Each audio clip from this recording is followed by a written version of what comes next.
everybody? It is your boy Cap back with another 7 Deadly Sin Grand Cross video for you guys. Hey, we are here to go over basically the upcoming units that you want to be on the lookout for, and which ones you actually want to summon for, and which ones that you really don't unless you extremely like this certain character or something along those lines. Now, as you see right here, this website, sdsgc.gg, this is a website basically where you can find things that's very helpful in the game, guides, information about the characters in the game, update schedule as you see right here. Now it says this is the update schedule for the Japanese version of the game. It could provide some insight about contents for global. So basically it shows the order that stuff was released within JP and how it's been released since then in global, or the check marks show what's been released since then in global as well. So we're going to be taking a look at some of the upcoming things that we possibly could be getting for 7 Deadly Sin Grand Cross Global, and which units in particularly you want to save for. Now, the first one thing that you see on the X right here, the summer skins event, that won't come around until actual summer does. All holiday or season related events will not come until that season no matter what, so just know that right there. But secondly, the next one that we have with an X is the green Lillia and the slime collab. These two, well, the green Lillia, let's talk about her first. Green Lillia, is it this one? No, it's this one. Because there's two different Lillias that will be coming out in the future, most likely in the near future as well. But the first one is a green one, as you guys see right here. This is her cards, her stats. She's not a bad PvP character. I don't see her being the best farming character in the world, but her PvP, she can honestly be fairly nice, especially because of her unique. Her unique, as you see, decreases all enemies attack by 16% in PvP.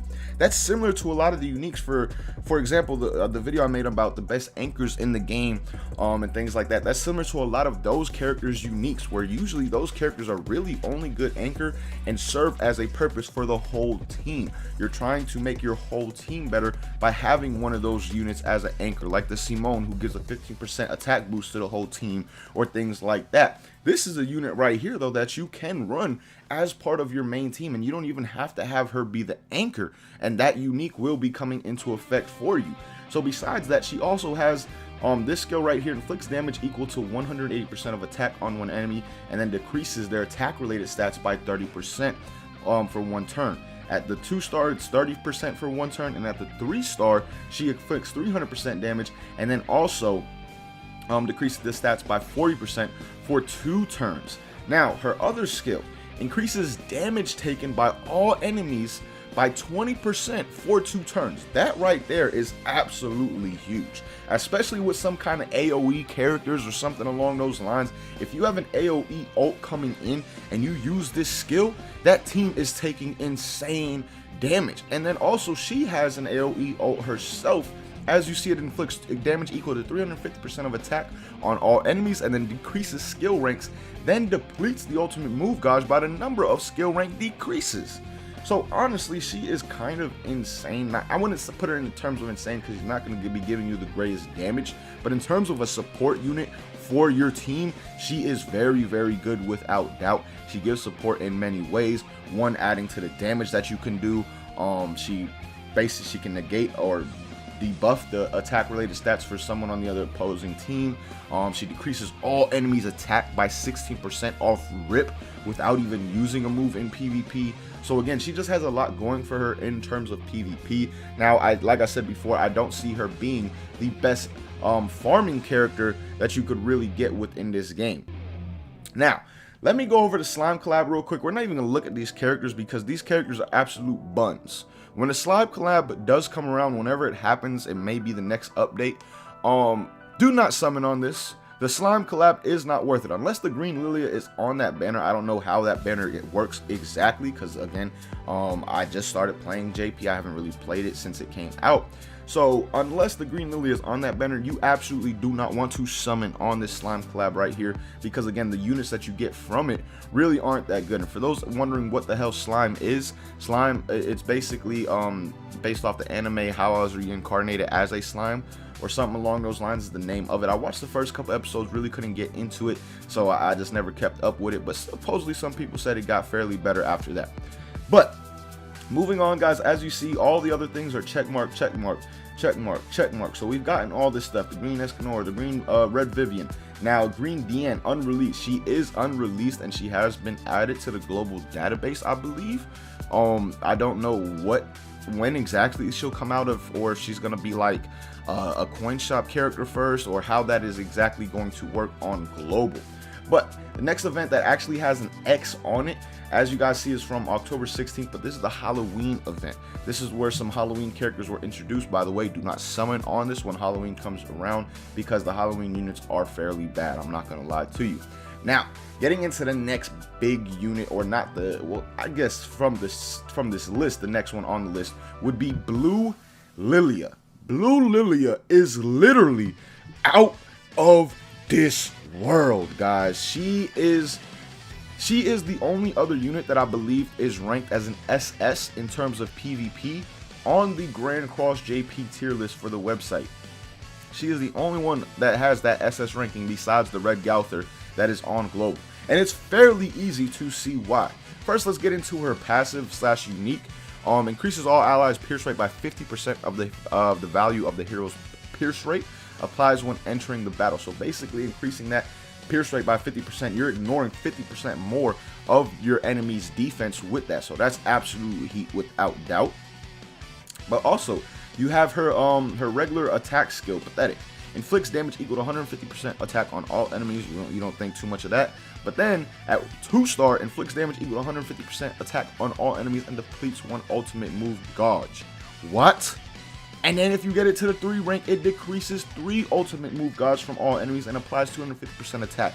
Like, what? That is out of this world when you really think about it. It's almost like a really boosted Merlin. The green Merlin with her, how her ult draining move works. Once you get it to the 2-star, well, actually at 1-star it'll always drain moves, but once you get it to the 2-star, it does a little bit more damage and kind of increases. But this one can attack all enemies and deplete gauges from all enemies, which is just absolutely out of this world. Now, we also have her healing ability, one of the better healing abilities in the game. She heals at 1-star, heals HP of all allies equal to 200% of attack. At 2-star, heals HP of all allies equal to 240% of attack and removes debuffs. And at 3-star, it does 400% and again removes the debuffs. And then her ultimate is still the same as the other Lillia. They both have the same one, where it basically inflicts 350% damage as an AoE and decreases skill ranks and depletes the ultimate move Gauge by the number of skill rank decreases. So again, this Lillia, without doubt, is gonna be a PvP monster once she drops, and probably still is a monster on PvP till this day in the higher ranks of JP. So without doubt, this is definitely one of the main units you want to be saving for upcoming. She is definitely better than the green Lillia. The green Lillia is not bad at all by any means, but this one is by far the better of the two, guys. And the one, if you're gonna save for one in particular, that would probably be the one that you want to save for, because again, she is an absolute monster when it comes to the PvP side. Now, the next X and update is the final one we're gonna go over. This is the one that should be adding Redmont speed and Blue Demon Meli Otis. I have both of these characters up here as well. Let's take a look at Mon Speed first, since he's not in the game at all in terms of global. This will be his first card finally coming to global. He is a strength attribute character. He has Hellfire, which inflicts damage equal to 240% of attack on one enemy. At the 2-star mark, it inflicts 300% of that attack on one enemy and then fills the ultimate Gauge by 1. And at 3-star, it does 500% and fills the ultimate Gauge by 2. Now, his skill right here, this one kind of threw me off. I didn't expect it to be so weak, I guess you could say, but at the same time, it does do weak point damage to all enemies. So I could see a decent team maybe being built around this Mon Speed. Like maybe if you combine Gallon and him, for example. I don't know for sure how well it would work, considering I don't have the means to test it out. But if you combine Gallon and him, you use Gallon's bleed attack to where to cast bleed on everybody, and then you try to use this to inflict that weak point damage on everybody at the same time. Now, I'm not saying that it can be OP or it can be dominating or anything like that, but that is a way that I could see this card being useful in terms of like PvP, or if you use that a similar setup in a PvE setting and farming setting as well. So again, that's his 2 normal moves. Now when you get into his ultimate, it removes stances from all enemies and inflicts damage equal to 280% of attack and applies 2 ignite effects for 4 turns. So it's not the greatest move in the world, not the worst. I would say it should do a little bit more damage, even though it doesn't inflict those 2 ignite effects. I wouldn't mind it doing at least like 325% or something along those lines. Like 280 just seems very, very weak in my opinion. Now, getting into his passive and unique, and then his commandment. His passive is the hero takes 30% less damage from the ultimate moves. But then his commandment is really weird, and why you would probably never run this man in PvP, because he would not only any commandment doesn't only affect your enemy, it affects you as well. So basically what this commandment is allies and enemies will not gain ultimate move gauge from using skills in PvP. So if you set up a team that could be fairly dominating, I guess, without ultimates, then that may not be a necessarily bad thing.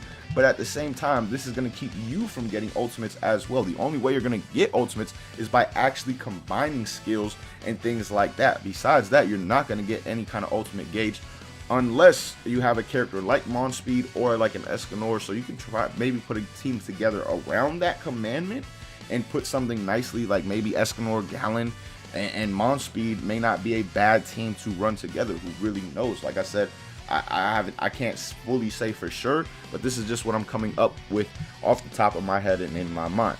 Now, is Monspeed, out of these 4 that I'm going to show you, I'd probably say he's the one least worth summoning for, because now we're going to get into the blue demon Meli Otis. You already seen how good both Lillias could be, especially that blue Lillia. But now getting into the blue demon Meli Otis, another unit that is very, very good. I believe he's probably the best all-around Meli Otis in the game in terms of JP as of right now, and that's even after the green demon Meli Otis came out. And then there was another boar hat, like master, Boar's Hat Tavern Master or something like that, Meli Otis, that came out. He's a red unit and he's fairly good as well, but I believe the blue is probably just a little bit better in terms of all-around usage. He's good in PvP, he's good in PvE. So getting into this man's his attacks and stats and all, and his passive, all things like that. Looking at his passive, when the hero has 4 or less ultimate move gauge, the hero's attack skills cannot be disabled. So basically, unless his ult is fully there, he cannot be disabled in terms of his actual attack skills. Now, getting into his actual attack, inflicts pierce rate damage equal to 100% of attack on all enemies. In pierce rate, what that does, or inflicts pierce, what that does is it increases the pierce rate by 3 times. So you're ignoring your opponent's defense by that much more. Say your pierce rate on the character is like 30 to 40% or something along those lines. When you use this skill, it enhances all the way to 90 or 120%.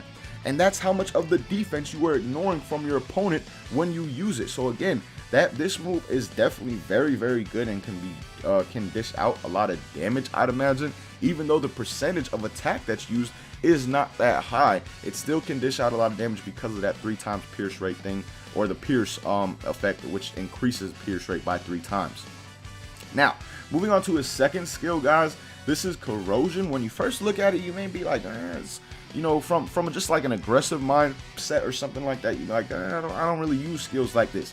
But then think about it again. This move inflicts corrosion damage equal to 15% of remaining HP on all enemies. And what corrosion damage is, additional damage at the end of every turn. So it's basically like a bleed, but with a set percentage amount. Bleed, the thing about bleed is it doesn't do a set amount, it only does the amount that you do to them. So if you inflict bleed on an opponent with only 20 damage dealt, they're going to receive 20 damage from that bleed at the end of the turn. But if you inflict it with 20k damage dealt, they'll receive 20k damage at the end of the turn. That's not the case with corrosion. Corrosion is literally 15% of the it does a percentage of the enemy's HP at the end of every turn, and it's all enemies, as you guys see as well. So imagine just a rank 1 skill. At the end of 2 turns, if they don't purify this, every character on that team has taken 30% damage from 1 skill alone. So that can be very, very good without doubt. And that's only rank 1. Get it to rank 2, it does 20% for 3 turns. And then at rank 3, inflicts corrosion damage equal to 20% of max HP on all enemies for 3 turns. I didn't even realize that this move says remaining HP on the first 2. So the first 2, depending on where their HP is, depending on how much you take. So probably a move best used turn 1 or things of that nature, unless you get it to that 3-star mark, because if that 3-star mark, it ignores HP in general, what's left, and just goes after 20% of what the max HP truly is. So again, that corrosion skill, if used properly, can definitely be very, very good.